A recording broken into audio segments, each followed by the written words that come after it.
Hello to everybody and good evening to all of you. कैसे हैं आप लोग? आई होप सब ठीक होंगे और अच्छे से होंगे। जैसा कि आप लोगों को पता है कि DNB राउंड 3 का रिज़ल्ट आ गया और लगभग अनएक्सपेक्टेड रिज़ल्ट है। जो भी कट ऑफ्स मैंने एनालाइज करी थी उनसे लगभग एग्जैक्ट 1000 रैंक नीचे रहा है कट ऑफ लगभग हर ब्रांच के अंदर। मैंने अगर किसी का 18,000 कहा तो 17,200 300 पे कट ऑफ रहा। मैं आपके ऊपर बता देता हूँ कि किस ब्रांच का क्या रहा। वैसे आपको लगभग आइडिया मिल गया होगा, मैं काफ़ी लेट हूँ इस बार इन चीज़ों को बताने में।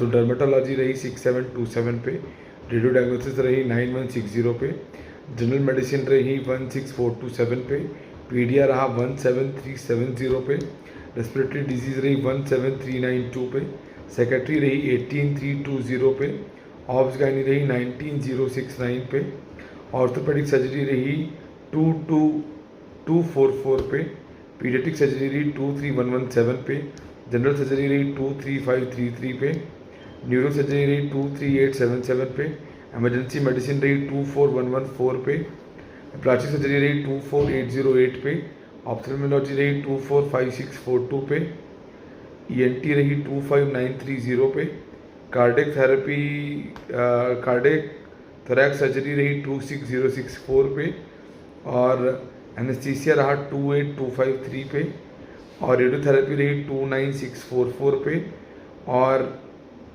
PMR रहा 33732 पे, और इम्यूनो हेमेटोलॉजी रही 37709 पे। ये कुछ क्लिनिकल ब्रांचेस का कट ऑफ था जो कट ऑफ देखने को मिला, जो एक्सपेक्टेड था उससे कहीं ना कहीं थोड़ा नीचे है। इसका रीज़न बहुत सिंपल है। जो बच्चे ऑलरेडी ज्वाइन कर भी चुके थे लेकिन उन्होंने ज्वाइनिंग की वजह से के बाद भी अंडरटेकिंग सबमिट करके इस राउंड में पार्ट लिया, वो ज्वाइनिंग का मतलब उन्होंने ये समझा कि उन्होंने कॉलेज ज्वाइन कर लिया। एक्चुअल में ज्वाइनिंग तभी कहला जाती है जब आप डॉक्यूमेंट और फीस अपनी जमा कर देते हो, वही ज्वाइनिंग कहलाती है। आप फिजिकल ज्वाइनिंग बाद में करें वो एक अलग चीज़ है।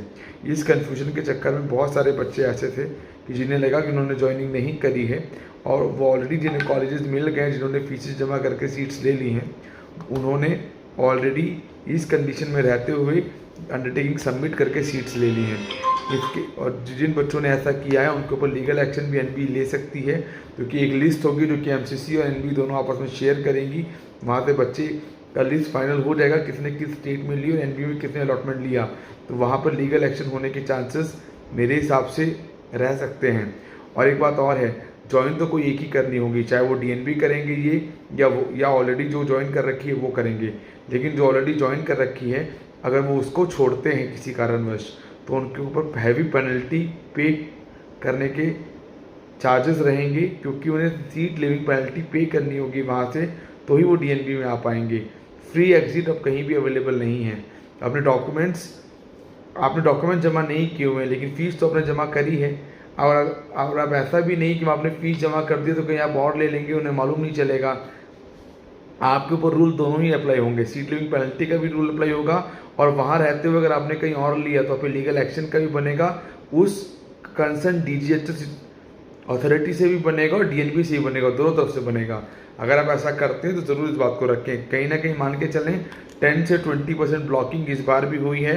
कुछ ब्लॉकिंग माफियाज इस बार भी एक्टिव रहे जिन्होंने ब्लॉकिंग करने की कोशिश करी, लेकिन जो मॉपअप राउंड होगा, मॉपअप राउंड में लगभग सीटें मान के मैं चल रहा हूँ कि 400 से 500 सीटें हैं मिनिमम जो कि वेकेंट आनी चाहिए, क्योंकि रूल ये है कि अब जिसने छोड़ा हुआ मॉपअप में नहीं जा सकता है।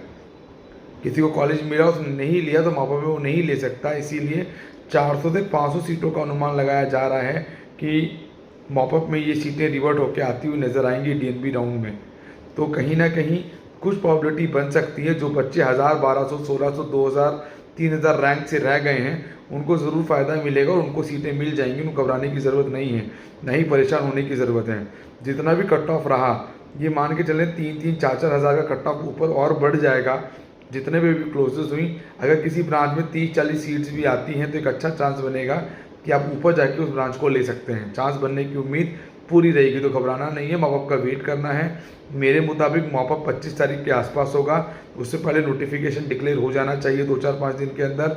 20th तक यहाँ पर ज्वाइनिंग है और उसके पहले आपको ई ज्वाइनिंग करनी है। काफ़ी कैंडिडेट ज्वाइनिंग कर रहे हैं, लेकिन काफ़ी ऐसे भी हैं जो ज्वाइनिंग नहीं कर रहे हैं। लगभग 70 से 80% की रिपोर्टिंग मानी जा रही है कि लगभग पूरी रिपोर्टिंग रहेगी, लेकिन 20% के चांसेस अभी भी हैं कि शायद रिपोर्टिंग नहीं रहेगी।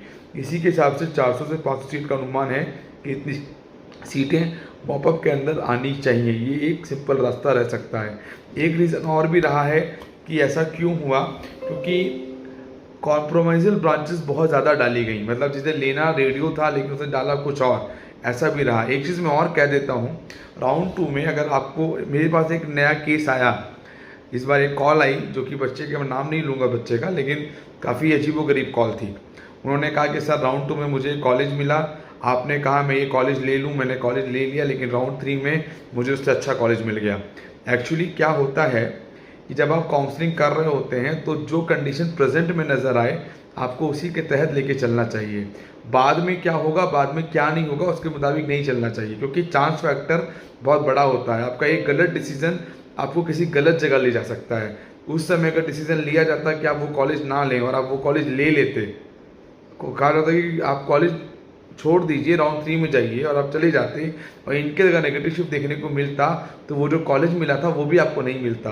और जो भी इंस्टीट्यूट होता है, इंस्टीट्यूट कुछ बुरा नहीं होता है, अपने ऊपर बहुत कुछ डिपेंड करता है। डीएनबी के अंदर एकेडमिक आपके हाथ में होता है पूरा, इंस्टीट्यूट के हाथ में एकेडमिक बहुत कम ही जगह पे है जब अच्छा एकेडमिक है, नहीं तो एकेडमिक में कॉम्प्रोमाइज़ हर जगह पे होता है। और अपने को ही देखना पड़ता है कि हमारी क्या कंडीशन है एकेडमिकली, हम कितने मजबूत हैं।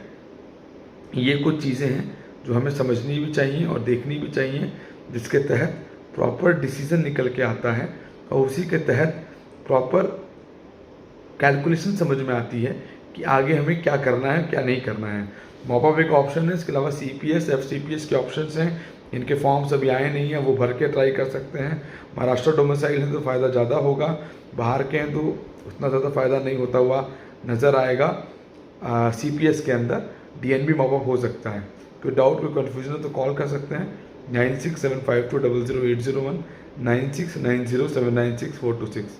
careerexpert.co.in हमारी वेबसाइट है। सुबह bye, take care and have a good day.